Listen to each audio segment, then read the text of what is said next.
Iran का अंत या नई शुरुआत, जाने खमेनी की मौत का पूरा सच।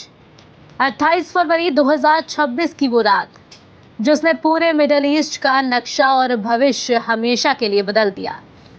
दुनिया अभी सोई भी नहीं थी कि खबर आई, ईरान के सबसे ताकतवर शख्स अयातुल्लाह अली खमेनी अब नहीं रहे। अमेरिका और इजराइल के एक joint air strike operation epic fury ने तेहरान के उस किले को भेद दिया जिसे अभेद माना जाता था। लेकिन सवाल ये है कि आखिर इस वक्त ही क्यों?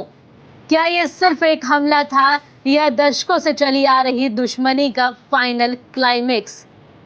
आखिर कौन थे खमेनी और उनके जाने से ईरान अनाथ हुआ है या अब वहां महायुद्ध छिड़ेगा? आज के इस डीप एनालिसिस में हम हर परत को खोलेंगे। कौन था अली खमेनी, ये जान लेते हैं पहले। अली खमेनी महज एक नेता नहीं बल्कि ईरान की इस्लामिक क्रांति के रूह थे। 1989 में अयातुल्लाह रूहुल्लाह खुमैनी की मौत के बाद जब उन्होंने सत्ता संभाली तो दुनिया ने उन्हें कमजोर समझा था, लेकिन अगले 36 सालों तक उन्होंने न सिर्फ ईरान पर लोहे की मुट्ठी से राज किया बल्कि पूरे मिडल ईस्ट में एक्सेस ऑफ रेजिस्टेंस का जाल बिछा दिया। वे ईरान के दूसरे सुप्रीम लीडर थे जिनके पास देश के हर फैसले पर अंतिम वीटो था। सेना, परमाणु कार्यक्रम और विदेशी नीति, सब कुछ उनके इशारे पर चलता था। उन्होंने IRGC यानी कि रेवोल्यूशनरी गार्ड्स को एक ऐसी ताकत बनाया जो लेबनान के हिजबुल्लाह से लेकर यमन के यहूतियों तक को कंट्रोल करती थी। अमेरिका और इजराइल ने खमेनी को क्यों मारा? आखिर अमेरिका और इजराइल ने इस रेड लाइन को क्यों पार किया? इसके पीछे 3 बड़े कारण थे। परमाणु बम की दहलीज। रिपोर्ट्स के मुताबिक ईरान परमाणु हथियार बनाने के बेहद करीब पहुंच चुका था। इजराइल इसे अपने अस्तित्व के लिए खतरा मानता था। अक्टूबर 7 और प्रॉक्सी वॉर 2023 के हमास हमले के बाद से इजराइल और ईरान के बीच की शैडो वॉर सीधी जंग में बदल गई थी। जून 2025 में भी इजराइल ने हमला किया था, लेकिन इस बार निशाना सीधा खमेनी था।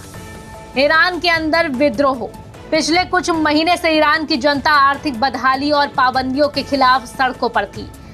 अमेरिका को लगा कि खमेनी को हटाकर रिजिम चेंज यानी कि सत्ता परिवर्तन का ये सबसे सही मौका है। कैसे हुआ हमला? इस ऑपरेशन का नाम था ऑपरेशन एपिक फ्यूरी। इजरायली खुफिया एजेंसी मोसाद और अमेरिकी इंटेलिजेंस ने मिलकर खमेनी की सटीक लोकेशन ट्रैक की। जब तेहरान में उनके कंपाउंड पर पिन पॉइंट बमबारी हुई तो उनके साथ उनके परिवार के कुछ सदस्य और करीबी सैन्य सलाहकार भी मारे गए। ट्रंप ने इसे इतिहास के सबसे बुरे इंसान का अंत करार दिया। ईरान का भविष्य क्या होगा, ये भी एक बड़ा सवाल है। खमेनी के जाने के बाद ईरान एक चौराहे पर खड़ा है। कोई उत्तराधिकारी तय नहीं है।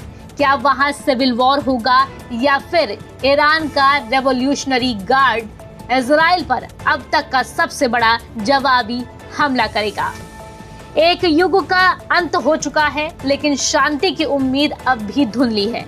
क्या खमेनी की मौत मिडल ईस्ट में नई सुबह लाएगी या ये एक बड़े क्षेत्रीय युद्ध यानी कि वर्ल्ड वॉर 3 का आगाज है?